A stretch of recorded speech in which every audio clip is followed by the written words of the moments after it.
right now and say, neighbor, it's time to party. Look at the other neighbor and say, neighbor, let's go to the next level. Now look at the other neighbor and say, neighbor, next level, baby. All right. Listen. I'm so excited to be here because you guys have no idea what's going to happen for you in the next 60 minutes. You're going to hear my story today, and I promise you one thing. For a long time, I was confused. For a long time, I thought I was put on this earth to play basketball.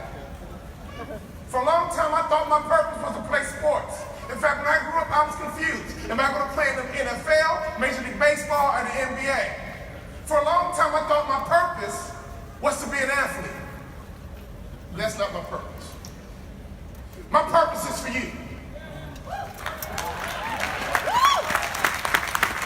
My purpose is for you to go to that next level.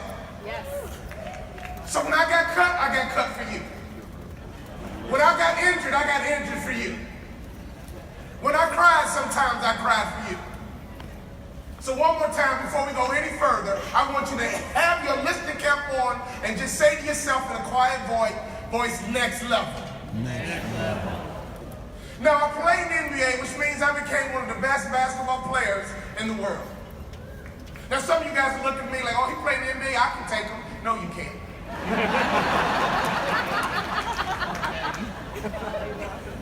I was a pro that played in the NBA.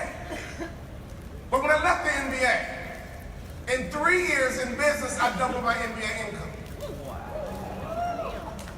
And people came to me and said, what's your secret, Mr. Motivational Speaker? What's your secret, Mr. Motivational Speaker? I realized at that time in my life, and that point in my development, I didn't have no freaking secrets. I was just being me. And then I realized people don't think like I think.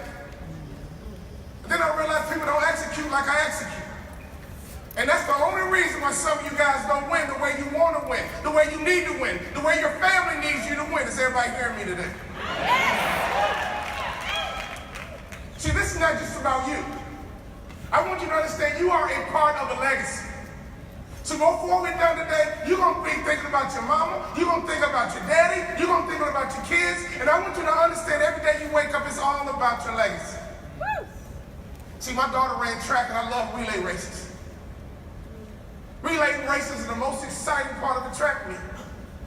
Because when the first runner takes off, when they get close to the second runner, they yell, stick! And the other runner has to take off. They have to reach back and make a successful handoff. And then that runner runs as hard as they can, as fast as they can, and they get to the next runner and they say, stick! And they have to make a successful handoff. And then they run as hard as they can, fast as they can. When they get to that next person, they yell, stick! And all of a sudden, you have to run that anchor. All of a sudden, you got to be in position to finish and win the race. I want you to understand, this is not about you. This is about your mama, your daddy, your grandmama, your grandfather. If you're anything like me, your generation has been yelling stick for decades, and now the baton is in your hand.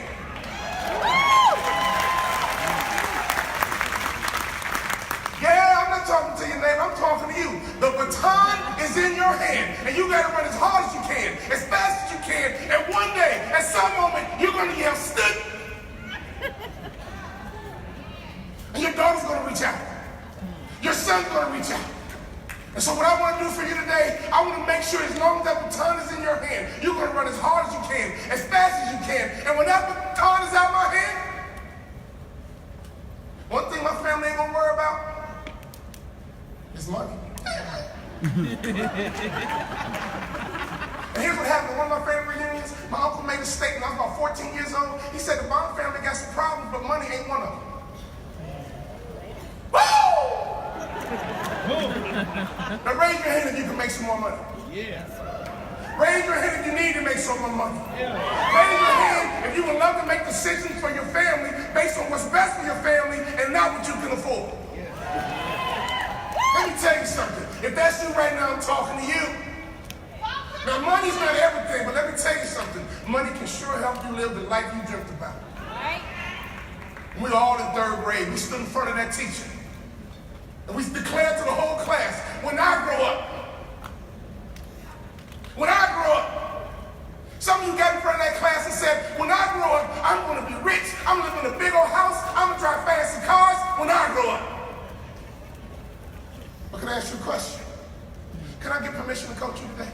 Yes. Can I get permission to love on you today? See, when someone coaches you and loves you, they give you a hug sometimes. Amen. Sometimes when someone's coaching you and loving you, they give you a kick in the butt sometimes. Yes. Do I have your permission to hug on you and love on you? Yes. Do I have your permission to kick you in your butt sometimes? Yes. Let me tell you something. I made it to the top of the industry, and I'm going to teach you a quick lesson, then I'm going to tell you my story. You got to use your money the right way. Some of you aren't using your money the right way. Some of you can go to Cheesecake Factory, and you go there, spend $100 and you leave and you feel good about yourself. Then you go home, take a nap, and when you're hungry again in 4 hours, that moment is over. Some of you are a little bit more fancy. You go to Capitol Grill, and you spend $200, and you feel good about yourself. The wife orders some wines you can't even pronounce, and you walk out of there, and you feel good about yourself until you get hungry again in 4 hours. Can I teach you how to really use money? Yes. The right way? Can I teach you how to double my NBA income in 3 years the right way? Can I teach you? Can I teach you? Can I teach you? Every time you spend money, understand that money has a flow to it. In fact, they call money currency, which means money has a flow. Don't you ever spend $1 that won't flow back to you. Don't you ever spend $10 that won't flow back to you. See, I go to church and I pay my tithes and my offering, and I'm obedient, and I know it's going to flow back to me. In fact, when it flows back to me, it's going to be pressed down, shaken together, running over. So when you spend money, understand that money is a currency. If it doesn't flow back to you, don't spend it. See, if you see a person who doesn't make progress, it's because they haven't spent their money the right way. Always spend money the right way and understand that money has a flow. It's called currency. Look to your neighbor and say, currency, baby. Let it flow. Say, currency, baby. Let your money flow. You know why most of my NBA teammates are broke? It doesn't matter how much money you have. If you use money the wrong way, it will never flow back to you. So some of my boys like to go into the strip club and make it rain. If I ever went to the strip club, I wouldn't even make it drizzle.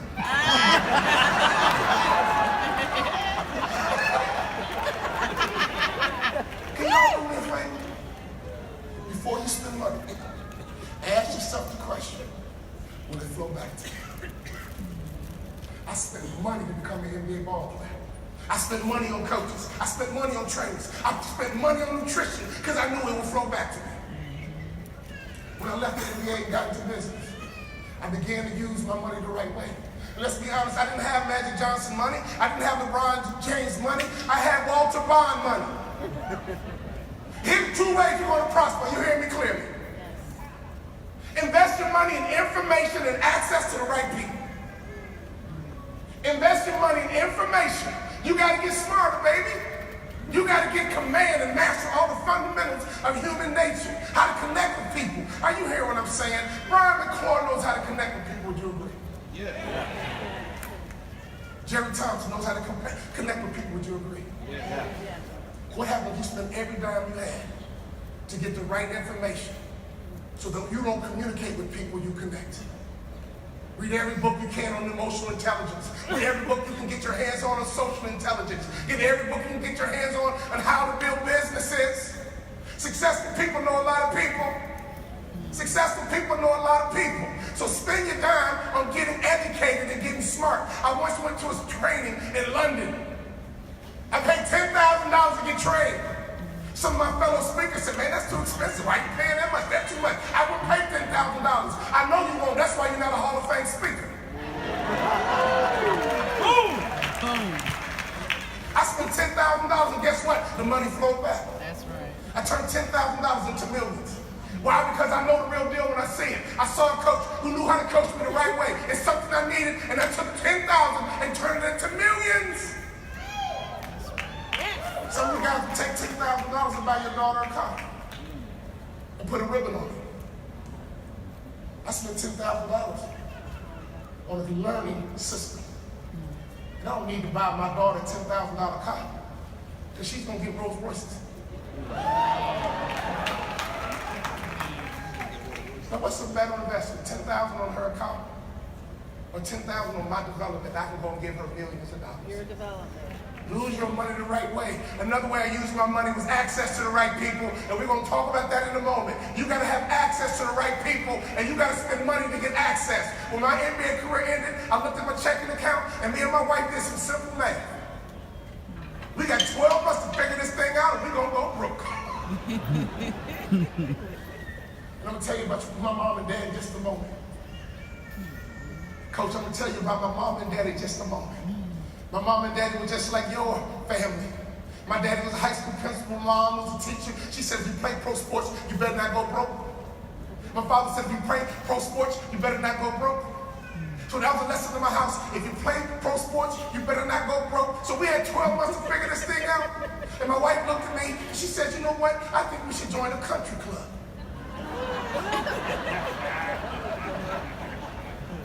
What? Girl, I'm worried about the mortgage, I'm worried about the car note, I'm worried about monthly payments on everything, the credit cards. And we should join the country club. Now, side note, I'm from the south side of Chicago. And when you're from Chicago, fellowship is a matter of life and death.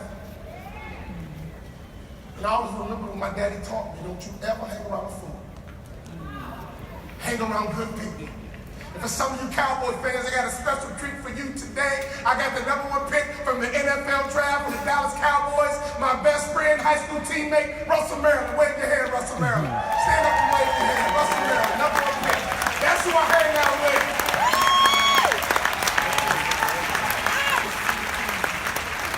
Those are my friends. #1 pick in the NFL draft. So let me ask you a question. Who you rolling with? Who's in your crew? Your salary will be the average of your 5 closest friends. Man. That's the truth. So look to your neighbor and say, neighbor, neighbor, this is the last time me and you are hanging out.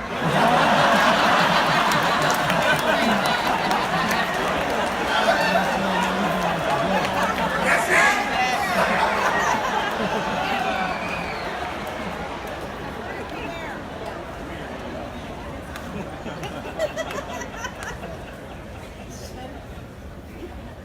I don't hang out with Russell Maryland because he made a lot of money as an NFL player. I hang out with Russell Maryland because he lives with integrity. I hang out with Russell Maryland because he's creative. I hang out with Russell Maryland because I trust him. I hang out with Russell Maryland because he comes from a good family just like mine. And iron sharpens iron. So do me a favor. Make sure you spend your money to get information and access. And I'm a good husband, so I listened to my wife, and even though we had money dwindling, I took the little resource I had and I joined the country club. And I'm the only brother there.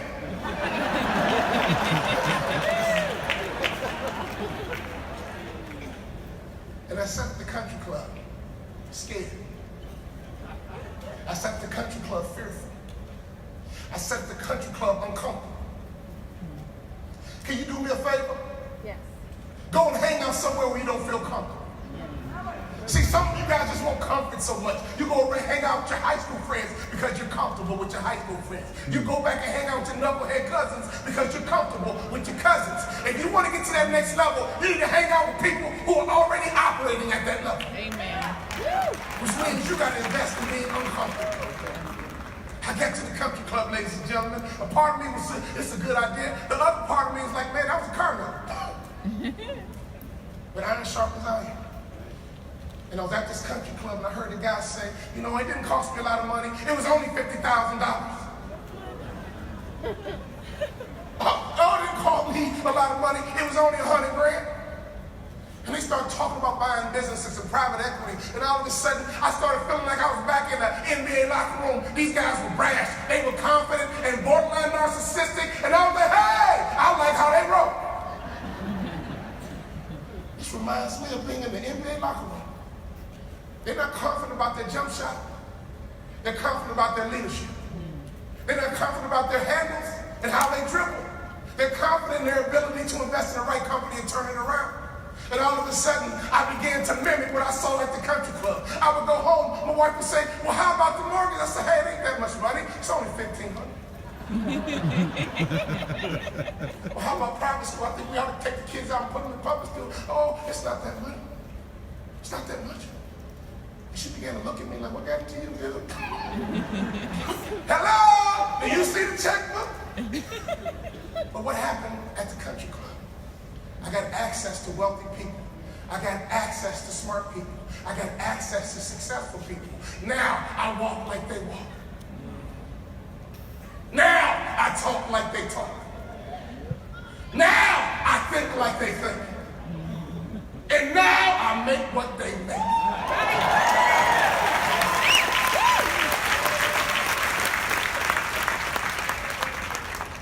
Don't you spend another dime unless it has some flow to it.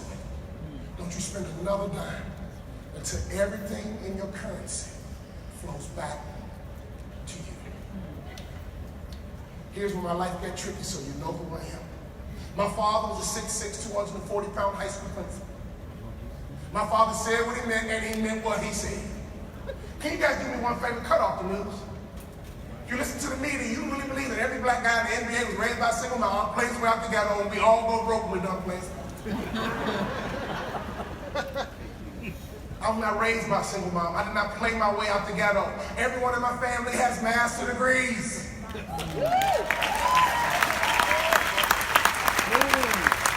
And I was going to college anyway. It just made sense to go for free.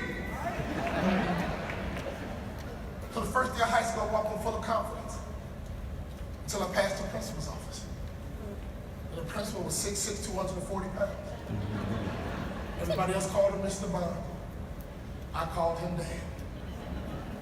I attended high school in Chicago's inner city where my father was the principal of my high school. When I got to the lunchroom, I ate lunch all by myself. And I was the only kid in school who paid for lunch.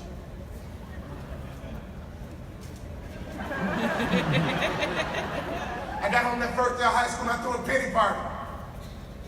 I'm the only motivational speaker in the world that endorses pity parties.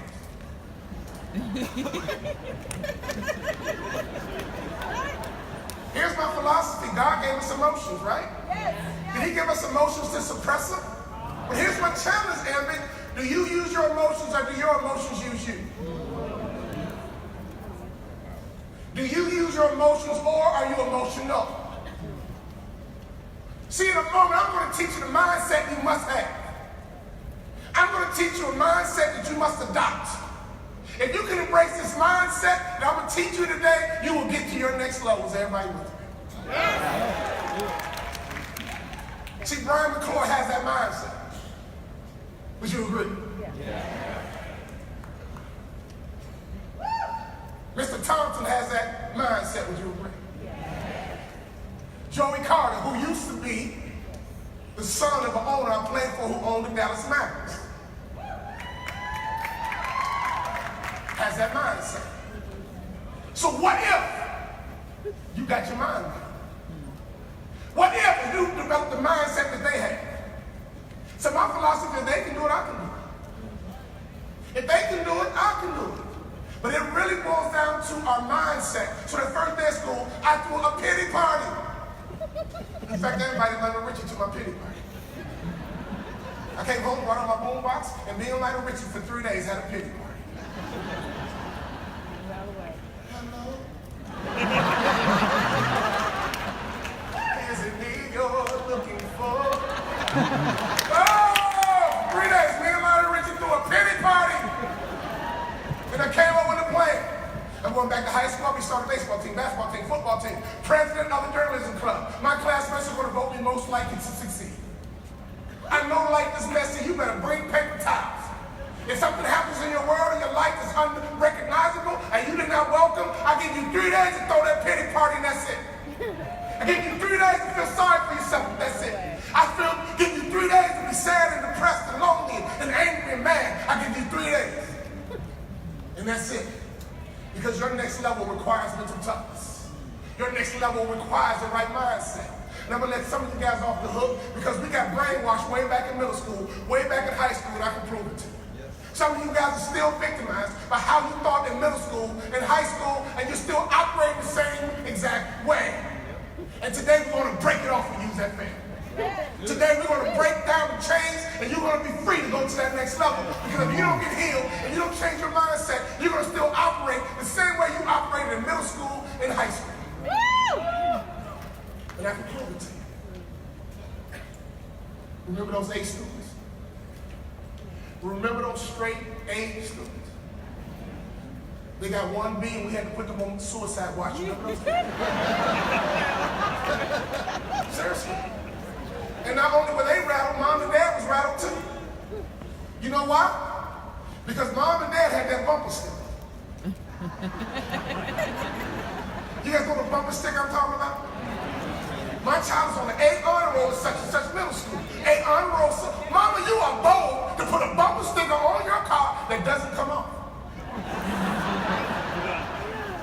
Declaring to the whole world that my child is on the A honor roll. And then 1B shows up.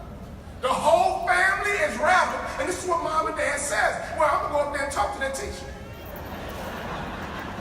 Because you are a straight A student. This is your first B. There's nothing wrong with you. Must be something wrong with her. You see, mindset is a family affair. Can I mess your head up? You guys ready for me? Ready. Smart families are training and development organizations masquerading as a family. If you have a family, raise your hand. You are the CEO of a training and development organization. Train up a child in the way that... They should always. Come on. Did y'all hear what I just said? You are the CEO of a training and development organization. That's not from me, that comes from God. Train up a child.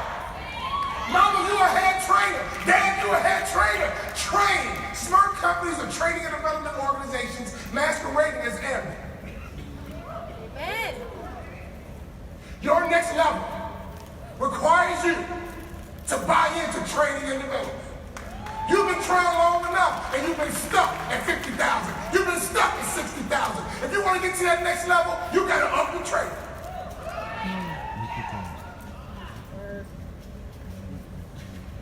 So after my pity party, I came up with a plan.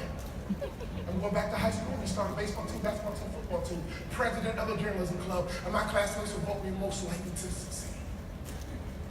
Mindset. See, the A student gets a B and they freak out. Why? If I was with them, if I don't have a purple jacket, I would freak out. If I don't have a gold jacket in a couple of months, I would freak out. See, some of you ain't freaking out, and I got a problem with that. You've been here a couple of years, you don't have no jacket, and you good with it. Oh, I'm a ball player. I remember fans coming to the ball game, they're very encouraging. Fans say great things, very encouraging things. They look at the ball players and say, you suck! I'm not telling you the truth. Box out, get a rebound, suck it up, get tough, you suck! See, I came here to be honest with you. I came here to coach you. If you don't have a jacket, Get one.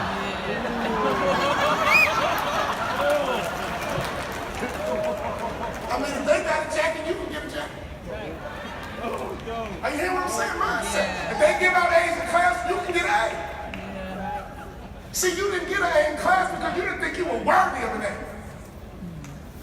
You didn't get an A in class because you didn't think you were worthy. You would go to class and say, you know, I'm a C student. That's who I am. I'm a C student. From day one, your whole goal was to get a C. You know I'm a marketing consultant. F. Up your game, baby. Up your game, baby. What's the next level? Don't become a mock MC and stay there. Right? Don't become original consultant and stay there. I wouldn't stop until I'm on the NC level. But that's mindset. An A student had the mindset that all I do is get A's. All I do is get purple jackets. All I do is go across the stage. All I do is get recognized. All I do is get celebrated because that's who I am. It's a mindset. And the whole family has that mindset. Your downline should have the same mindset that you have. Why? Because you're a training and development organization operating as a downline. So as you recruit and build, baby, you better train and build. You hear what I'm saying? Yes. If you're a shark, you better make sure the people that work for you and under you act like sharks too. I love sharks. I study sharks. You guys know sharks never stop moving or they drown? You know sharks never go backwards? Do you know sharks never look down? They can only look up?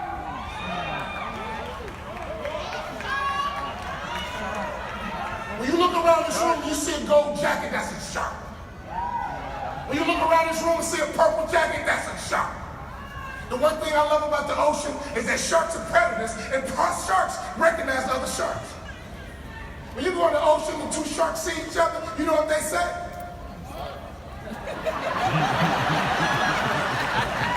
Oh, y'all gotta hang out with a brother more often. Yeah. Because when you see another brother give you the head nod like, what's up? Yeah. So I want all my gold jackets all day long. They just come just give me the head nod. What's up? What's up, Shark? What's up, Shark? What's up, Shark? What's up, Shark? That's my boy. He a Shark. That's my girl. He a Shark. When you go to NBA All-Star Weekend, LeBron is looking at Steph and say, that's a Shark. And look at Kevin Durant and say, there go a Shark. Bill Gates is walking around and say, hey, Elon Musk, there go a Shark. Sharks recognize sharks. A students recognize other A students. Here's what happens to C students. The studies show that 60% of this ballroom who hears my voice is a C student. Average. See, a C student can get an A on the midterm, and they react like this. Oh my God, I got an A on the midterm. Mom, Dad, I swear I didn't cheat. Mom, Dad, I didn't cheat.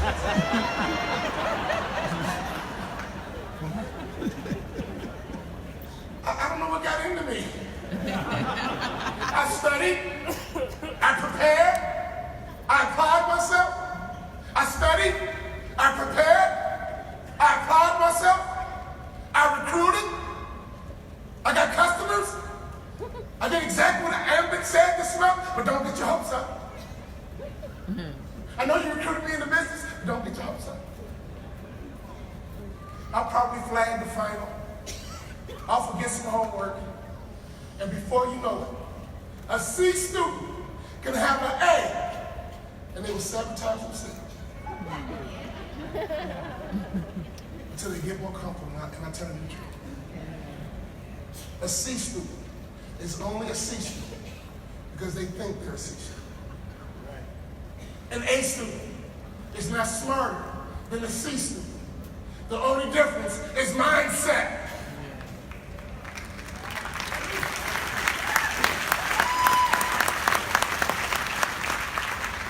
A students had good habits and good rituals, would you agree? Yeah. A students didn't cram for the test at the end. If the term paper was 15 to 30 pages, a C student does 15 pages. The A student does 30. The A student never stops moving. The A student never goes backwards. The A student never looks down, it only looks up. So when you guys came to the conference, say, it's just really hard because, some people don't trust network marketing groups. I get so discouraged because, some people don't trust energy from another source. You are a C-freaking student. A C student has excuses, would you agree? Yeah. A C student can justify anything, would you agree? Yeah. A C student thinks it's politics that gets them in trouble, would you agree?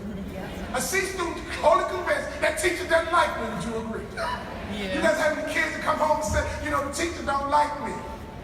No, she don't like your answers, but your dumb self. She likes you, she doesn't like the dumb answers you put on the test. C students are average because they sabotage themselves. But there's hope for C students. Because a C student can become an A student. You know how I know? I was a C student. My brother and sister got A's.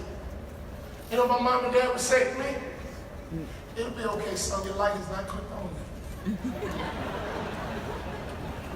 It'll be okay, your light's not clicked on yet. You know, Jermaine Lewis is a good student, but Walter's a good athlete. His light has not cut on yet in the classroom. My parents never browbeat me. My parents never criticized me. My parents always encouraged me. My parents didn't spend a lot of time telling me what was wrong with me. They spent most of the time telling me what was right with me.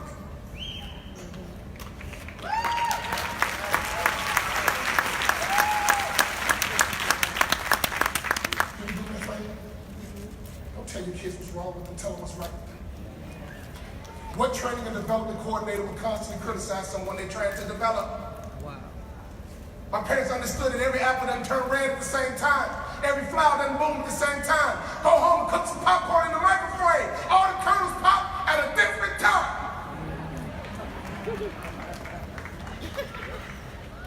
I need to take you on the road with me. Who you know that? And I tell you the truth, when you put popcorn about a minute and 30 seconds, all the kernels pop at a different time. Some of you guys are going to be in seed, but you ain't popped yet. That's right. That's right. Some of y'all gonna get to the next level, but you ain't popped yet. Some of you guys gotta stay in the microwave and put some pressure on yourself. See, when you say you're a student, you put pressure on yourself. Some of you guys are afraid to put pressure on yourself. To be a C student is safe. You know, I don't do it full time, I just do it part time. I got a full-time job. I don't have time to do it full time. Oh, you ain't put pressure on yourself. How do you make a dime with pressure? How do you become an A student? Pressure. How do you play in the NBA? Pressure. How do you become an award-winning Hall of Fame motivational speaker? Pressure. I flunked out of my first high school. When I went with Russell Maryland. Russell made a double in school. He's smart. I almost flunked out. So I transferred to my father's school on the west side. I transferred to my dad's school in the cut. I transferred to my dad's school, we called it the low end. Because my parents realized that maybe a new environment will be best for this one here. See, if you got money in your pocket, you don't have to send your kid to any old school. You can send your child to the perfect school where they can develop. If you don't have money, you have no choice but to send your kid to the neighborhood school. Am I right or wrong? Oh, honey, you need some money in your pocket so you can develop your family. You need some money in your pocket so you can live your dreams. You can need money in your pocket so you don't do things based on what you can afford. You do what's best for your family. My family did what's best for me. At first, high school was good for Jermaine Lewis. But my father took a C student and put him in a different environment. And he said, son, write down your goals. I said, okay, Dad. One day I'm gonna play in the NBA. I'm gonna graduate college in 4 years. And when I'm done playing sports, I'm gonna make more money in business than I did in sports. He said, son, I want you to look at that goal every single day. Every single day, look at that goal. Every single day, you wrote it down as your goal. I want you to look at that goal every single day. Sharks have targets. Shark doesn't eat any and everything. A shark is curious, and if it's ready to strike, it gets very decisive. Some of you guys need to think like sharks, act like sharks, never go backwards, never look down, and always make sure that you're moving. Ladies and gentlemen, my daddy's taught me how to be a shark. And 4 years later, I'm starting baseball team, basketball team, football team. And I raised my GPA.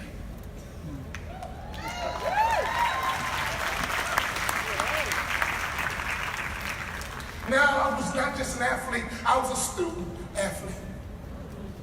I became one of the top basketball players in the country. I got recruited coast to coast, and I'm gonna teach you how to sell. You guys ready? I'm gonna teach you how to sell. You guys ready? I almost never hear the word no. I'm gonna teach you how to never hear the word no. John Calipari's not a coach, he's a salesman. Urban Meyer's not a coach, he's a salesman. Nick Saban's not a coach, he's a salesman. These guys know how to sell. They go into living rooms and they never hear the word no. How would you like to go into living rooms and never hear the word no? The doorbell would ring. I'm one of the top basketball players in the country. My dad said, pay attention, son, pay attention. I'm the baby, I'm the youngest. My brother and sister going to college. Pay attention, son, pay attention. The doorbell would ring, and all of a sudden I got more confidence in my intelligence. The doorbell would ring, and I paid attention. Some of you guys should get the gold jacket if you just paid attention. What do the gold jackets do? How do the gold jackets operate? What do the purple jackets do? How do the purple jackets operate? All you need to do is mimic behavior of an A student. If you mimic the behavior of an A student, you will get A's. Success principles don't discriminate. If you do what sharks do, you'll be a shark. If you do what A students do, you'll be an A student. If you do what NBA ball players do, you will play in the NBA. You guys are hearing me. Get someone, connect to them, and mimic their behavior.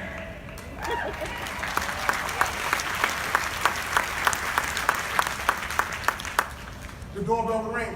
Who's it today, Mom? Michigan, Minnesota, UCLA, Arizona State. I was so excited. I had good grades. I was a good athlete. Who's it today? Who's it today? You know what my dad would say? Boy, be quiet and pay attention.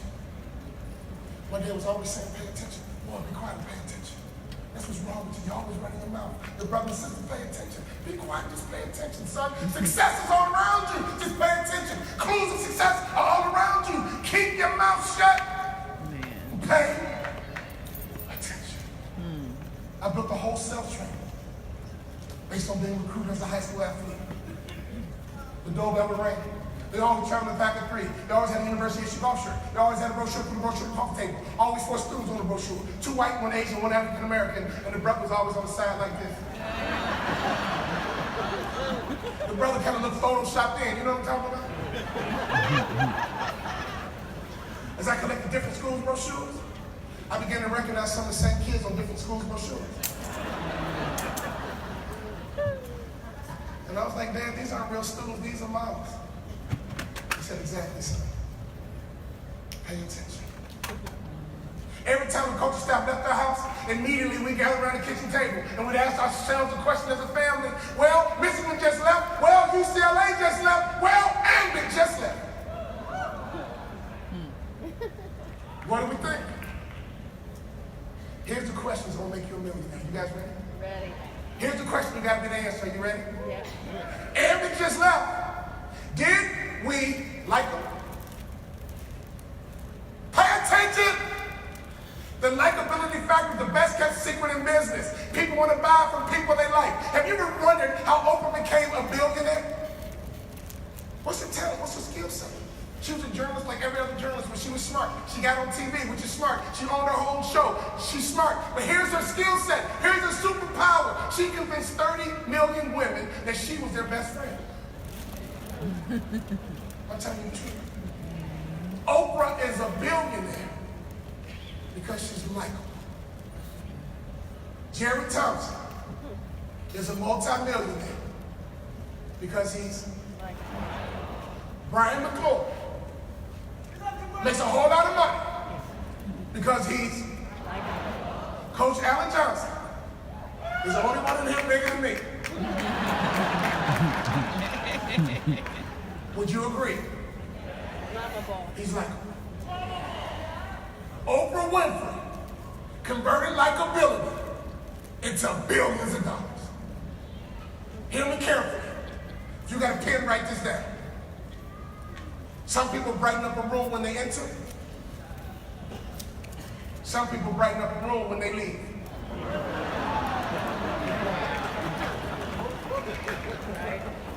Oh, I'm your coach. I'm gonna lug it up on you. I'm gonna hug you sometimes, and that was a kick in your butt. Can I ask you a question? Are you likable? Every time you leave a home and make your presentation, consciously and subconsciously, that family, that couple is asking that question. And the husband might like you, but if the wife don't feel you, what's wrong with that picture? You in trouble. You need buy-in from husband and wife, I'm telling you the truth. The likability factor is convertible into millions of dollars. So when you recruit other sharks like you, look and recruit likable people. Does that make sense to you? Oprah, I just put $1 million in your pocket. Did you catch it? I just took you to the next level. Did you catch it? Let me tell you something. When I asked my clients why they booked me to speak at their conference, we charted it. 20% of my revenue comes from a smile. The meeting planners who booked me to speak at their conference say, well, you know, the committee just watched your video and we all just liked your smile. What? It wasn't my $10,000 website? It wasn't my $5,000 SEO optimization? You booked me to speak at your conference because you like my smile? I'm no dummy. Everywhere I go,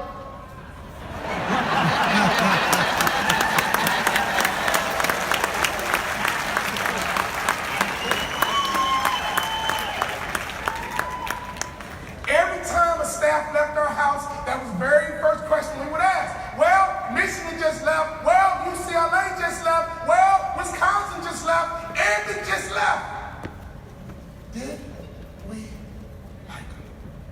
If the answer is okay, what's that really mean? Next. I found the greatest selling organization on this earth. You know who they are? A bunch of girls 4 feet tall. Who am I talking about? The Girl Scouts, man. Those little girls are sales assassins. You will bounce a check before you turn a Girl Scout away, am I telling you? Hey, can I be honest? Those cookies aren't that freaking good. Have you ever rushed home and said, oh my God, I got a sweet tooth. I can't wait to get some Girl Scout cookies? No. I'll put some Nestle Toll House in the oven in a heartbeat. We don't buy the cookies because the cookies are good. We buy the cookies because we like those little girls. We know them, we love them, and we trust them. We know them, we love them, and we trust them. That's the formula. Everyone in your community needs to know you. Sharks never stop moving. They're always looking for their next food source. Sharks never go backwards. They never look down and they only look up. Sharks never stop moving. I guarantee you, grab you a jacket and just ask some questions. What's your day like? And they'll tell you, I never stop moving. Where I work full time, I used to. But when I got home from work, I never stopped moving. See, some of you C students got that excuse. When I get home from work, I'm tired. I had a long day dealing with all the people at work. When I get home, I don't feel like it. I'm going to take my shoes off and put my legs on the couch. But me and my girls are going to go to Cheesecake Factory for dinner. Now you wonder why your income doesn't increase. Now you wonder why your credit score doesn't increase. Now you wonder why you drive in the same car, live in the same house. All your friends are passing you by, and there you are at Cheesecake Factory acting fabulous with your knockoff purse.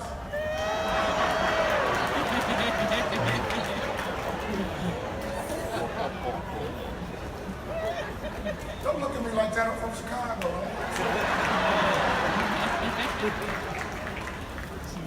My wife got the real deal in her closet.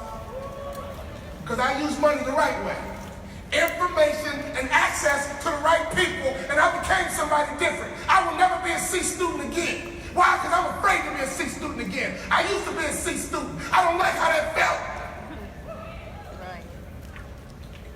You gotta get tired of being a C student. You gotta make up your mind, I'm tired of being average. Heck, I want to Jerry. What I gotta do, Jerry? Talk to me. What do I need to do to get one of them judges? What do I need to do to go full time? Find you a shark and ask them to mentor you. Find you a shark and have them talk to you. Find you a shark and have them to motivate you, encourage you, and go and mimic their behavior.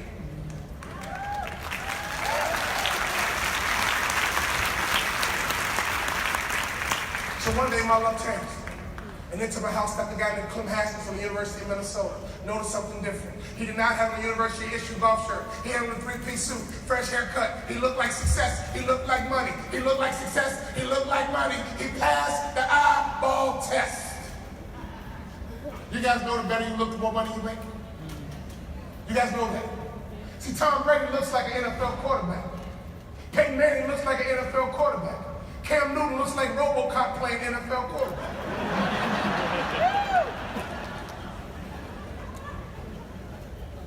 How does Charles Boyd win the Heisman and not get drafted? He didn't pass the eyeball test. How does Doug Flutie the Heisman and bounce around his whole NFL career? How can Russell Wilson be the best quarterback in college football and get drafted in the 3rd round? Take your money and get you some information. Take your money and get access to the right people. And take your money and make sure you always look like success. And always look like money. Fake it till you make it. At the end of my career, I put on a nice suit and I would go to business meetings, and these business guys would talk fast. I wouldn't have a clue what they were talking about. And when the meeting ended, they would come to me and say, "So Walter, thanks for coming today. What do you think? Do you want to invest? Do you want to be a part of it?" And I would say, very distinguished with my nice suit on, I say, "You know what? You guys shared a lot of information with me today. I'm going to go home and process this information, and I'll be back in touch with you in a couple of days, because I have some information that I believe will be disruptive for this industry." That's the only business word I knew. Disruptive. They said that word at the country club. Disruptive. I made it a part of my vocabulary. Disruptive. They said, "Wow. Okay, can't wait to hear from you." My wife was a corporate lady. And it's like a little kid. I would ask my wife questions. What's the difference between marketing, advertising, and branding? Now, what's a brand? What's advertising? What's a margin? What's an A share? What's a B share? What's the difference in investment banking? What is private equity? And I began to hear about books, and I would go and buy them. How to win friends and influence people, good to great. Chicken soup for your soul. I began to read these books, and all of a sudden, by being at the country club, I began to talk like they talk. I began to read what they read. And before I knew it, I began to transform. How? Why? I understand currency. You spend money on information. You spend money to get access to the right people. And spend your money wisely to make sure you always pass the eyeball test. My coach walked in a 3-piece suit, fresh haircut. He looked like success. He looked like money. And before he said a word, he had an advantage over the competition. He went in the kitchen and started talking to my mom first. My mother is a native of Kentucky. Clem Haskins is a native of Kentucky. He didn't talk about ambient energy. All he talked about was Kentucky. He didn't talk about deregulation. All he talked about was Kentucky. He didn't say, well, it didn't cost that much to get started. All he talked about was Kentucky. Bluegrass, red dirt, lit juleps, Kentucky derbies. He found out my mother's best friend in college was his wife's first cousin. In 30 minutes, without talking about anything technical, he didn't communicate with my mom, and he connected. He turned to my dad and said, "Mr. Bond, I run my program with order." My dad runs high school with order. "Mr. Bond, I run my program with discipline." My dad ran his high school with discipline. He said, "Mr. Biden, I don't know about you, but I'm a country boy from down south." My daddy was a country boy from down south. We're in the south side of Chicago. Horns are honking, sirens are blaring, and all of a sudden, I noticed he slid into a southern dialect. It was hypnotic.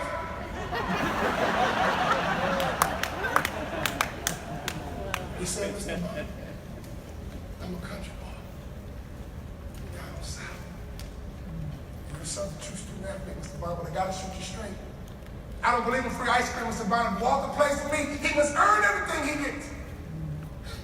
I don't know about you, Mr. Biden, but I'm a country boy from down south. And they have to hear me clearly. All he said to me was, "Walter Biden, you're the key. If I get you to my campus, you are the key to my recruiting class." He drove away. We gathered around the kitchen table. And I said, "Mom, did you like him?" My mother says, "Child, please. Mama not trying to get into your business, son. Mama not trying to get into your business. But I really like that man." Honey, he's a legend in Kentucky. It's your decision. I really like him. I'm the baby of the family. He's smart. he wanted my mama over first. He turned to my daddy and said, Mr. Bob, I run my program with order. I run my program with discipline. So I looked at my dad and said, Daddy, what'd you think? Now, only am I talking to my daddy, I'm talking to my high school principal. When my father spoke, he was like, E.F. Let those millennials squirm. They don't have a clue what we're talking about. Right? We don't know how to tweet. We don't know how to post. We don't know how to share. They don't know nothing about E.F. Hutton. Let's teach them a lesson. When E.F. Hutton speaks, people listen. When my daddy spoke, we all listened. Let me tell you something, Mom and Dad. My father always gave us the why. I'm not talking to Ambit right now. I'm talking to Mom and Dad. I'm talking to Grandma, Grandpa. I want to help with your training and development organization, masquerading as a family. My father always gave us the why. Think about it. If your child comes to you 16 and asks you a question, and all you say is because I said so, they leave the conversation 16. My father always gave us the why. So I could come to him 16, he'd give me the why, and I would leave the conversation 16 and a half. I might leave the conversation 17. Might not understand it, might not completely grasp it, might not agree. But since my father always gave us the why, he had credit for raising mature kids, it had nothing to do with us. He always gave us the why. So when you recruit people, when you onboard people, when you train people, always give them the why. Because if you give them the why, you can mature your line faster, would you agree? Recruit them and train them and give them the why. And all of a sudden, you don't have to babysit them. They go off hunting and fishing and being predators themselves. My father always gave us the why. He said, I like him a lot, son. Here's why. He didn't promise you a thing, did he? These other coaches promised you a starting position, son. You're still in high school. You've not even been on a Big Ten campus yet or in a strength and conditioning program. How would you like that same coach to promise your spot to a high school kid when you're a senior in college? You can trust a man like that. He shot you straight. He a country boy just like that. So my parents said, Walter, you gotta play for him. Do you like him? Amber, hear me clearly. This is my answer. Yeah. My father said, why? He told me I was a kid. I love the way he made me feel, Dad. When he talked to me, he reminded me of my dad. Maya Angelou says it best. People forget what you said, they'll forget what you did, but they will never forget how you made them feel.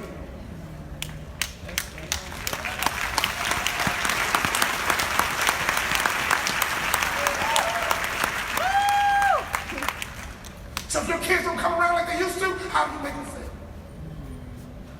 You haven't talked to your sister in a long time, how do you make her feel? We got families that are broken. Can I ask you a question? When your family's around you, how do you make them feel? I was around my daddy all day long. When I had bad grades, I love how you made me feel. You'll be okay, son. Your life's just not clicked on yet. Write your goals down, son. And just study them every day. So the stranger left and closed the deal. How'd he do it? He always looked like success. He always looked like money. He didn't communicate with my mama, he connected. He didn't communicate with my dad, he connected. He didn't communicate with me, he connected. And when you go into a home, always look like success, always look like money. And always make sure you connect. Don't you ever communicate with the family. Connect. So I showed up at the University of Minnesota. I met my first teammate with something like this. What's up, dog? My name is Walt Bond, all state from Chicago. In other words, the Messiah has arrived.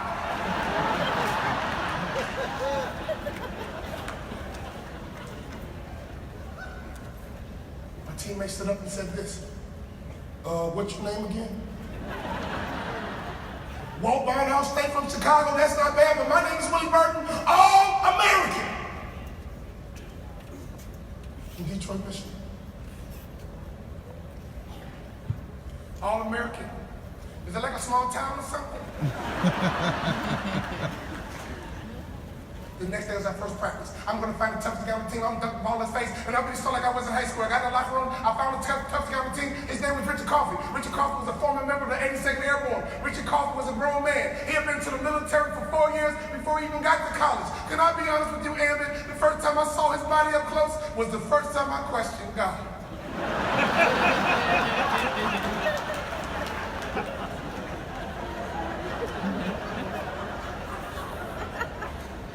I thought we were all created equal.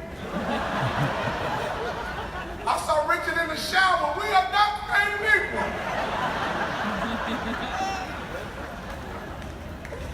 Okay. My daddy says what he means. He means what he says. I say what I mean what I say.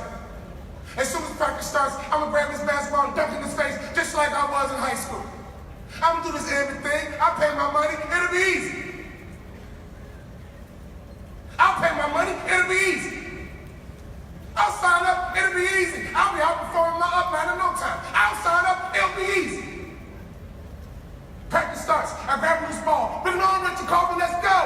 I'm walking by the All-State from Chicago. And right before I got to the rim, I saw a UFO. Flying in the sky, headed straight toward me. And we met in midair. Bam, splat, boom, down I go. And Richard Coffey stood over me and said this, 82nd Airborne, we do it all. First the fight, last the fall. Get up, you little freshman.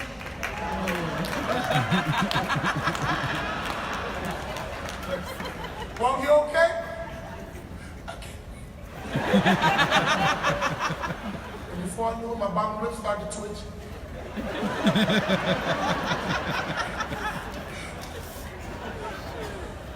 I made it back to my dorm room, closed my door, and brought out my boombox.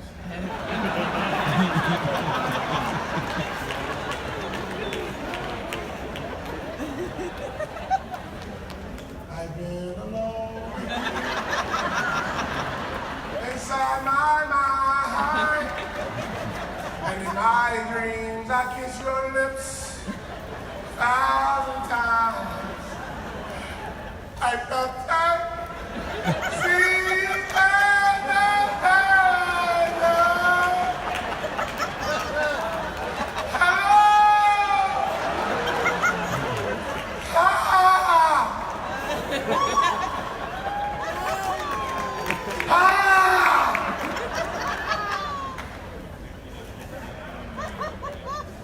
I looked in my drawer.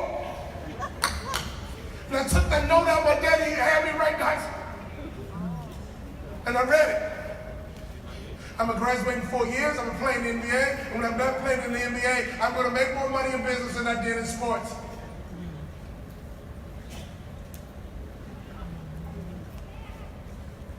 I didn't play a lick my freshman year.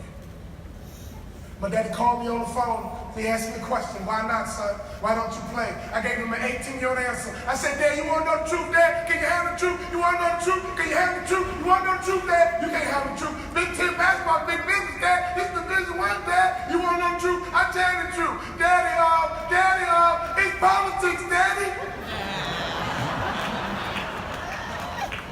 It's political. Coach playing favoritism. My father said, what? Can I ask you a question? I said, yeah. How does your coach get paid? I said, Dad, he gets paid to win. He says, okay, son, if your coach gets paid to win, won't he play the players to give him the best chance to win?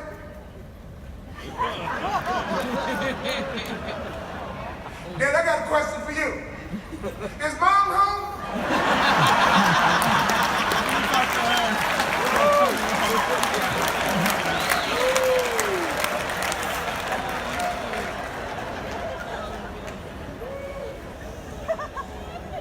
Oh, my mom and dad were tandem. My mom was a kindergarten teacher. She always had note cards. And every time I left the house, you know what she would say? Be sweet. Be sweet. When I left the house, you know what my dad would say to me? Go for it. Go for it, son. Go for it. So I grew up in a training and development company called the Bad Family. My mom would say, be sweet, my dad would say, go for it. Be sweet, go for it. Be sweet, go for it. Be sweet, go for it. I meet people and say, man, you are really nice. It's my mama. She would say, you better act like you got some sense. Don't you go out in public and embarrass your family. You better act like you got some sense. In other words, if you lose your mind, you better pretend like you sane. You better act like you got some sense. You're going to have our family name on your register. You're going to represent this family. You better act like you got some sense. Mama, you were running a training and development organization, masquerading as a family. My mother would always say, be sweet. Every time I left the house, be sweet. My dad would say, go for it, be sweet. Go for it, be sweet.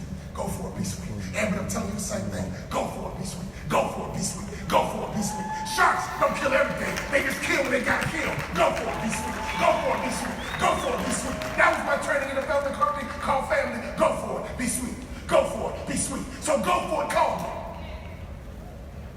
And I gave him an excuse. He said, Walter, you told me you were going to play in the NBA. You told me you were going to graduate 4 years. Go back and do what you said you're going to do. I went back to my coach. I said, Coach, what do I need to do to play in the NBA? He looked confused. He said, son, you don't play for me. And this is what I told him. I'm going to become somebody different. I'm an award-winning Hall of Fame motivational speaker because when my career ended, I invested in myself and I'll become somebody different. I said, next year I'm going to become somebody different. I belong to country clubs, so I can become somebody different. Right now I live in a country club with 9 billionaires. 9 billionaires. We scraped up every dime we had and moved into a country club with 9 billionaires. One of my neighbors is a guy named Bernie Marcus, who founded Home Depot.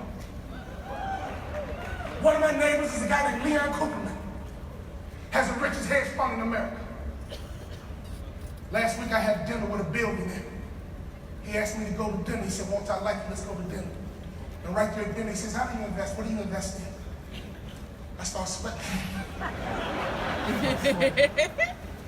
I said, 401k.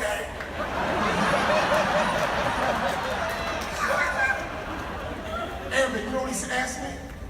He goes, 401k, what's that?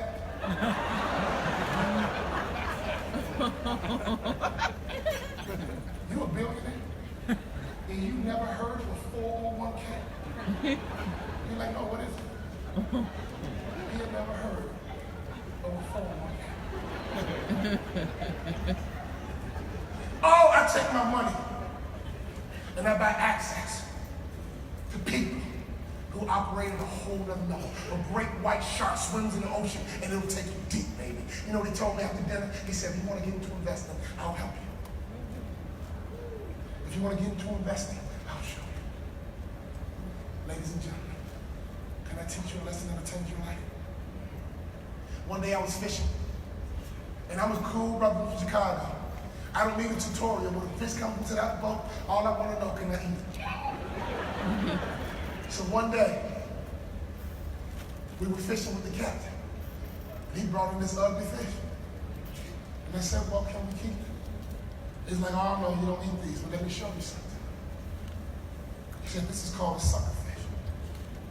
And he took it and stuck it to the top of the boat. It had a powerful suction. It was up there for like 15 minutes. Now at this point, I'm all distracted from fishing. I'm like, what kind of fish is that? What a freaking suction like that. He says, oh, that's a suckerfish. And but hear me clearly, I'm gonna change your life right now. Are you ready? A suckerfish is in a symbiotic relationship with sharks. Y'all ain't ready for me. I'm gonna say it again. A shark and a suckerfish are in a symbiotic relationship. I'm about to make some money for you. You about to get to the next level. Are you ready for me? Yeah. They work in tandem. Sharks need suckerfish, and suckerfish need shark. Let me tell you about the shark first. The shark gets parasites in the gills. Sharks get parasites in the nose. A suckerfish's job is to eat the parasites off the shark. And in exchange, the suckerfish gets free rides in the ocean.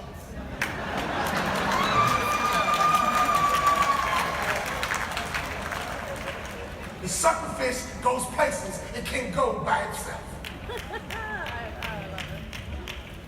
And the suckerfish gets to eat the scraps after the shark makes his kill.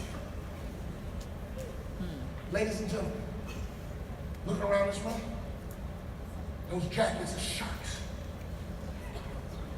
And if you don't have a jacket, here's what I recommend.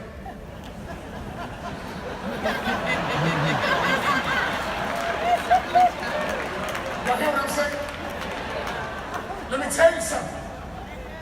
Sometimes in the day you're gonna be a shark, and sometimes in the day you're a suckerfish. Sometimes you're a shark, sometimes you're a suckerfish. You know you're a shark when people come to you and say, hey, you've been in ambit, will you mentor me? Hey, you've been in ambit, will you coach me? Hey, you've been in ambit, I like the way you run your business. Can we have coffee in Dallas? If you got nobody asking you for your opinions or to mentor you, you're not a shark. If you don't have anybody asking you to coach them or mentor them, you might not even be a suckerfish. There's three kinds of people in this world. There's sharks, there's suckerfish, and there's parasites.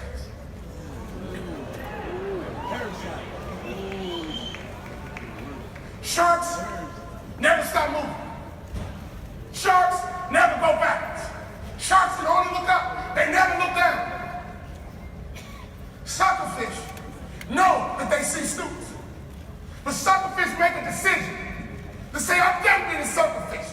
I'm going to connect to a shark.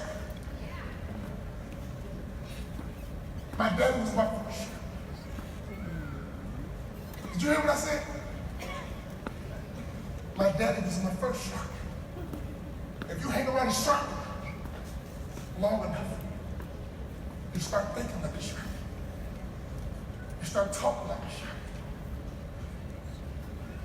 Because some suckerfish live inside the mouth of a shark. Y'all not ready for me. I talk just like my daddy talked. Because I lived inside his mouth until I became a shark. Let me tell you something as I close.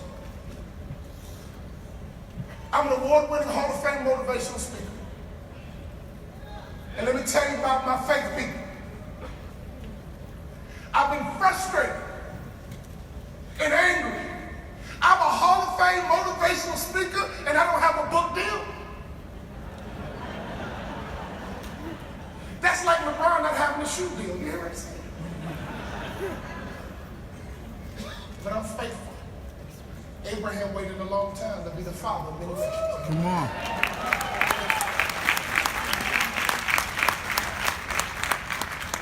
I pay my tithes. I pay my offering. And I give. And I've been trusting God. I've been trusting God for a long time. And we overcome by the word of our testimony. I'm at a conference with 3,200 realtors last week.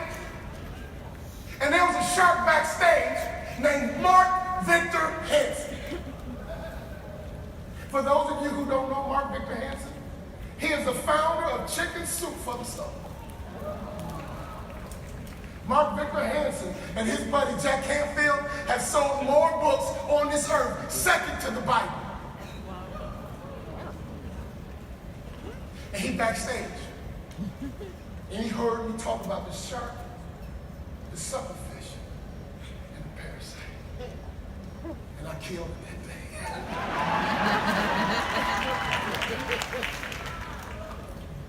But I've been using my resources the right way. I pay my tithes. I pay my office. I understand money is a currency. Money don't have me, I have money. You hear what I'm saying? I walked off the stage. And when I got backstage, his wife ran up to me and hugged me. She says, oh my God, you're so talented. I said, thank you. Mark Victor Hansen came up to me. Here's my card. I will help you. Whatever you need, I'll help you. And I said, Mark Victor Hansen, you're a shark in the book industry. And you just met me. You're 6'5", 260 pounds. black suckerfish.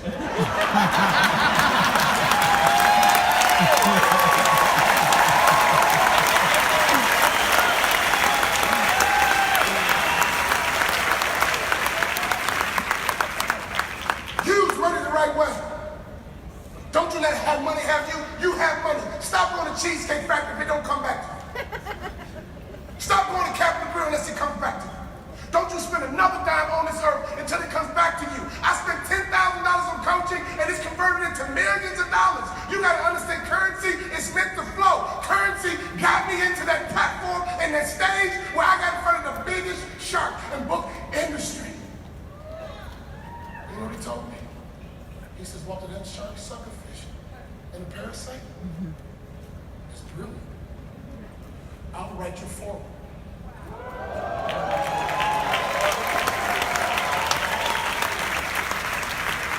And he says, if you want me to, I know Spencer Johnson who wrote Who Moved My Cheese.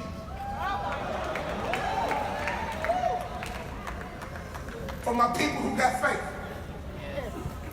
Will a man rob God? How do you love God? With your tithes and your offerings and Cheesecake Factory. Your tithes, your offerings, and Capital Green. Use your money to get access to information. Use your money to get access to the right people. When you go home, don't forget that you're running a training and development organization, masquerading as a family. My daddy plugged his C-student into his training and development organization. And this C-student is now an international thought leader.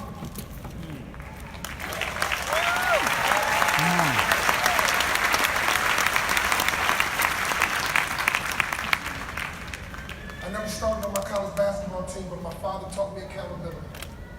And in 4 years, I became the first ever undrafted rookie free agent in the history of the Dallas Mavericks to start opening night. Oh.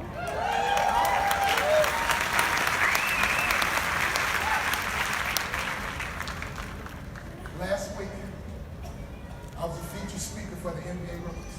Wow.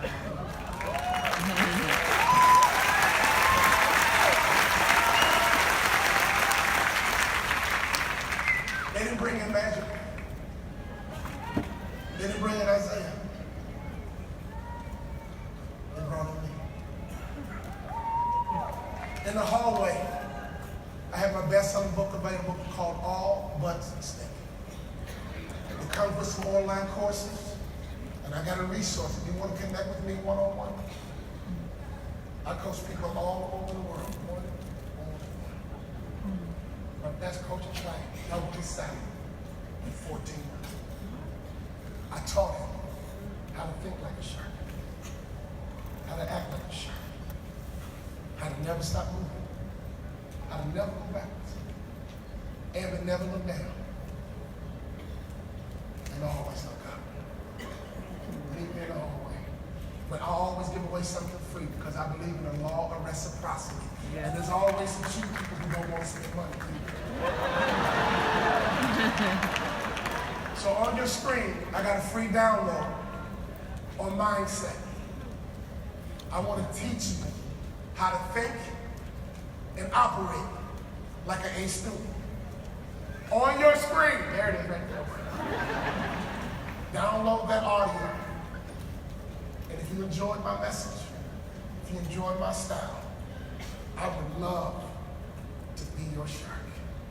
If you had a good time today, say uh-huh. Uh-huh. If you learned some stuff today, say uh-huh. Uh-huh.